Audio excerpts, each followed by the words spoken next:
Good afternoon and welcome to Arkansas Children's. I'm Rebecca Brockman, and this afternoon I'm joined by Dr. Amber Morse. She is an ED physician here at Arkansas Children's, and today we're talking about something a little different. We know life in general, Dr. Morse, has been different for families, but you have seen an increase in injuries, and not just any injuries, dog bites, snake bites, bicycle accidents, and ATV accidents. So a little different topic today, but we want to talk about what trends you are seeing. There is a large increase in all the injuries I just mentioned, and how you are treating patients here at Arkansas Children's. So first of all, welcome. Thank you. I will be referring to the ED as the emergency department. I know most of you are familiar with the ER, but we call it the ED. So Dr. Morse, what trends are you seeing in the ED that have surprised you since the pandemic started? So definitely we're seeing way more injuries than we usually see during this time of year. Definitely the summertime is, and this kind of the spring are our injury times at baseline, just because the weather is nice and people are getting out. But we've definitely seen a huge spike in that. And we're seeing more of that than anything else. I think because of COVID, lots of people are staying at home and trying not to come out into public, which is good. And then we've also, I think, had a little bit of that trend that at least originally people were a little bit scared to come to the ER because of COVID, afraid that they were going to catch it in the hospital, which was the exact opposite of the truth, which is that probably the ER is probably one of the safest places to come to the hospital, just because we're doing all the precautions that we should for COVID specifically. But those are kind of the trends that we've seen most over the last few months. And there has been, like I said, an increase in dog bites. Our Injury Prevention Center here at Arkansas Children's actually alerted us to this fact.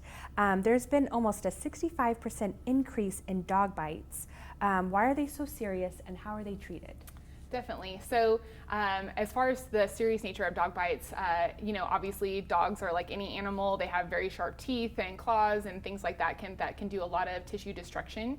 And for a lot of our little kids, especially our infants and toddler range, because they are at the level of the dog where they're going to bite is at their head and neck, that those can be very serious injuries. So if they get bit, it is going to cause a lot of facial trauma. Sometimes it can cause trauma to the neck that will injure some of the vessels and things of that nature. And they can even puncture the skull, just because the skull of a child, if a dog gets at them at the right angle and is able to crush in a little bit with their teeth, can get puncture wounds into the skull, which can obviously lead to infections and things of that nature inside the skull, which we never want. So from a toddler standpoint, those are definitely a serious kind of nature. And then, just any other dog bites, even with older children, usually the most of the dog bites actually happen from the age 5 to 9, and that's just because I think that age range is they're playing with the dogs and wanting to be more social with the dogs. They still will get a lot of large bites if the dog is actually protecting themselves or coming after them. And so we see a lot of deep lacerations and things like that have to be repaired.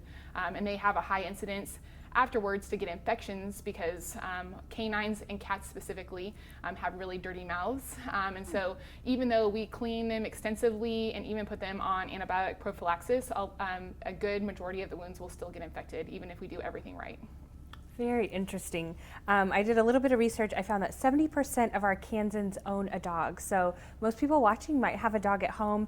Is it just that more people are at home? Is that what's happening, or? Yeah, so I think it's that plus a couple other factors. So definitely, yes, more people are working from home and having to use their daily life. So doing Zoom and things like that, being able to do all of their daily life.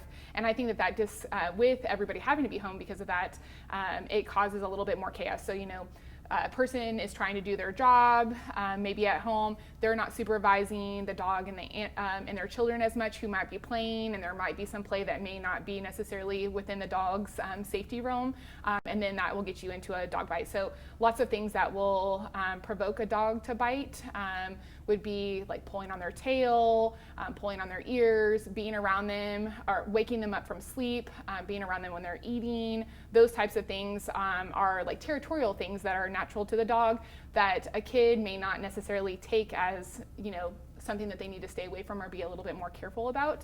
And I think with a parent who is trying to take care of their job and their livelihood and other things related to the household, I think it allows that the dog and the child might be a little bit more unsupervised.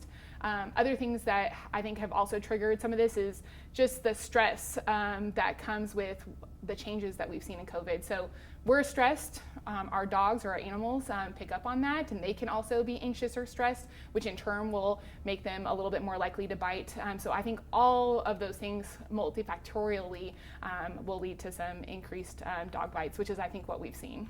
It's very interesting. If you have any questions for Dr. Morse about this topic, about the emergency department, please leave them below and we'll make sure to answer them either now or after the video. In addition to dog bites, we've seen, our ED has seen a 55% increase in snake bites. So how serious are snake bites? They sound terrifying. If they go untreated, and how can people prevent them? Sure. So snake bites are serious. They aren't usually fatal, but they are dangerous and can cause a lot of problems. So most of the snakes that we have here in Arkansas are pit vipers. They are the ones that most people will say are copperheads, your water moccasins, cottonmouths, all those types. And when they bite, basically they have some fangs that will come and actually get into the skin. They will release their venom, and usually older snakes they kind of know how much venom to put in. Younger snakes, they can't control it and they'll put a lot more in, so actually the younger ones are the worst. And when they do that, their venom causes tissue destruction, so it'll cause like muscle breakdown. It can cause problems with your clotting factors in your blood, so you may not be able to clot as well. And then definitely anybody that's bit, which is usually like on an end, most of the time it's like on the end of a hand or on a toe or somewhere where someone was reaching in to some place or moving something, that part will start to swell and is very painful. And if that venom continues to go up, it can actually cause what we call like compartment syndrome or too much swelling in the arm, which then can cause you to lose your arm and things of that nature. So it can cause really bad things. Definitely as long as you get treatment within a few hours and have somebody started to be evaluated by a medical professional, you're probably fine. When you come and see us, we get some labs to look for all those things that could be causing problems like in your blood. And then the treatment for it is kind of multifactorial. We obviously give pain medications to make you feel better. We monitor the swelling. And then for pit vipers, we actually do have an anti-venom that we do give that helps to stop the progression of all those symptoms so that hopefully then everybody will be fine. So that's kind of how we see with snake bites. And I think they're obviously kind of the reason that we're seeing that more is that people are getting outside and doing more fun things and probably getting into some nature areas where snakes like to live. So especially young kids, they like to go reach down in holes and search around things, and a lot of times they'll reach in where a snake is, and that's how they'll get bit and then come to us. So we try to say, to try to reduce any sort of snake encounters is to basically try to avoid places where snakes like to be, which is not usually close to us, but in holes around wood piles, deep in the woods, and when you encounter them, you don't want to go forward towards them. You want to back off and just go the other way, and usually the snake will leave you alone if you do that. So just trying not to keep going after them or trying to hold them or do any of that kind of stuff, which I think sometimes little kids like to do. Very interesting. I think that's so fascinating. I know we could talk a lot longer about snake bites. Kind of switching gears a little bit to new hobbies that people are picking up. Definitely biking, ATVs, getting away from other groups of people, social distancing, but those can be very dangerous. So let's talk about injuries from those two activities. Yeah, so biking, I would probably say is probably the one thing that we would say, yes, go do some biking. It's a great activity that the whole family can enjoy if you do it safely. And we have seen more injuries from that. I think most of that's just being out and little kids trying to learn and do all those types of things. It's just and maybe not being as aware of potholes and different dangers that can come with biking. But we've seen more of our injuries from that are more injuries of lacerations or abrasions or broken arms from falls, but we're always probably most worried about head injuries from bicycles. just because if you're not wearing a helmet, especially a properly fit helmet, then if you go over the handlebars or go over the side, if you don't catch yourself appropriately, then you can definitely hit your head and cause a traumatic brain injury. And obviously that's a huge thing that we're always trying to prevent. And helmets have basically been the single most preventable type of equipment that you can wear to kind of prevent injury when you're wearing a bicycle. We love it that people want to get out and do all that stuff, but we also kind of have to do it safely. And that's the one thing I think we would tell you to do is wear a helmet and make sure that your kid fits properly on their bike, so that then when they're riding properly and not at risk of falling off or hitting things because they can't control the bike appropriately. Excellent.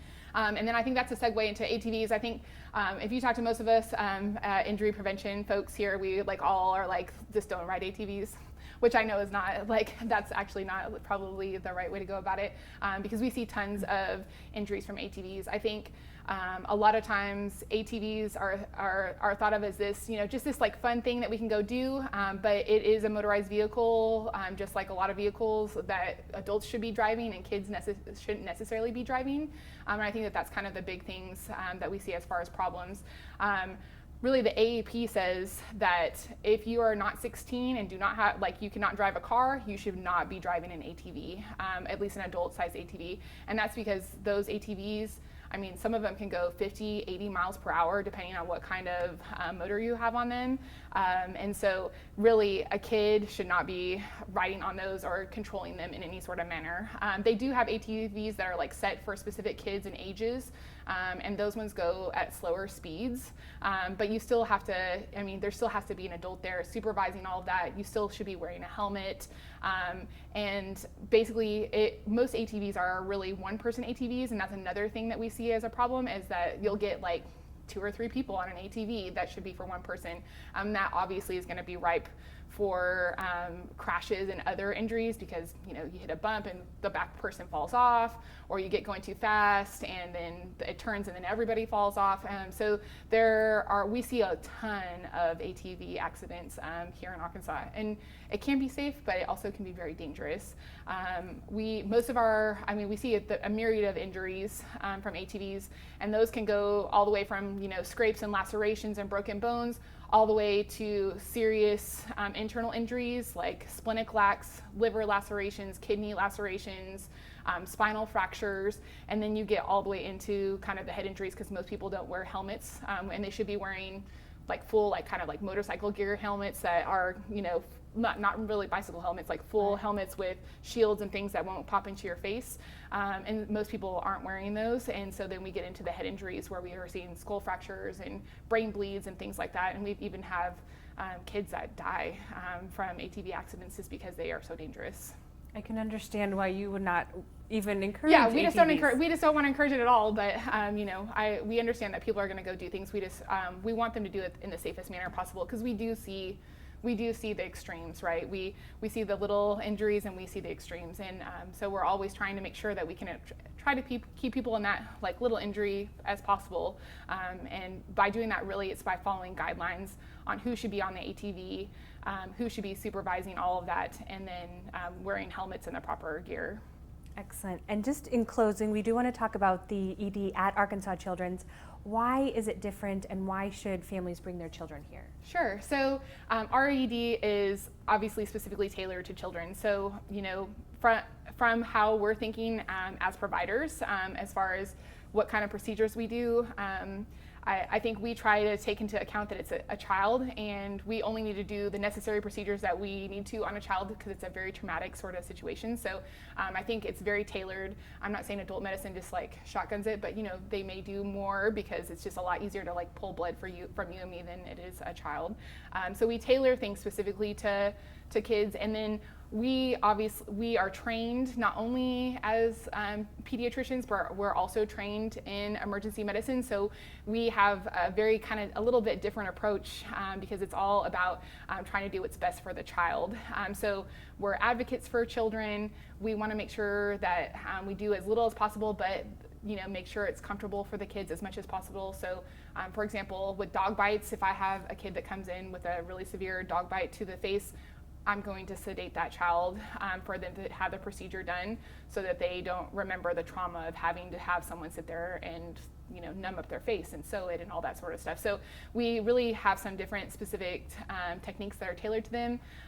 And obviously, we love our parents and the information that they give us, and we want to make it as comfortable for them as well, going through everything. So I think that those are a little bit of some of the differences between like us and adult ER. And then obviously, we see everything across the state.